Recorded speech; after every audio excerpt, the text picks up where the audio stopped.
bene data nshuti z'umusaraba munkurikiye, iyo wakijijwe neza ukemera gukurikira uyu mugabo witwa Uwiteka, iyo ugeze mu makuba n'ibyago, wongera kwibuka yuko hari ijambo wamenye, wongera kwibuka yuko hari ijambo wavuganye n'Uwiteka, wongera kwibuka yuko hari icyo wakiriye udakwiriye kurekura, kuko amakuba n'ibyago ku mukiranutsi ntibizabura.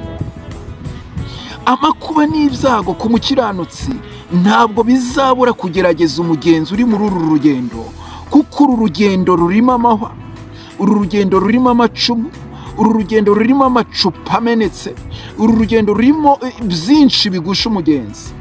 Ariko bene data, nubwo bimeze gutya, ukwiriye gukomera ugashikama ugashinyiriza kugeza ubwo uzagera aho wateguriwe kuzicara mu bwami bw'Imana, kugeza ubwo uzagezaho Uwiteka yaguteguriye kuzabana nawe mu bwami bwayo bwera.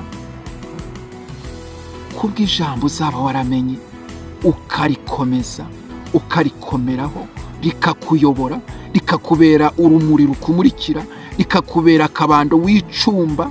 Nshuti y'umusaraba, ukomeze ubike iryo jambo ribe muri wowe, urigenderemo. Nuhura n'amakuba n'ibyago, wibuke yuko hari icyo wakiriye udakwiriye kurekura. Nuhura n'abaguca intege, wibuke yuko hari icyo wakiriye udakwiriye kurekura. Nugera aho wishwe n'inzara cyangwa usohowe mu nzu cyangwa se inzara ikwishe, wibuke yuko hari icyo wakiriye. Bene data nshuti z'umusaraba, ntidukwiriye gukurwa kuri uyu mugabo witwa Uwiteka cyangwa ngo turekure Yesu bitewe n'amakuba n'ibyago dushyitsemo. Dukwiriye kumenya ijambo twakiriye ubwo twari tukikizwa, ubwo twari twakiriye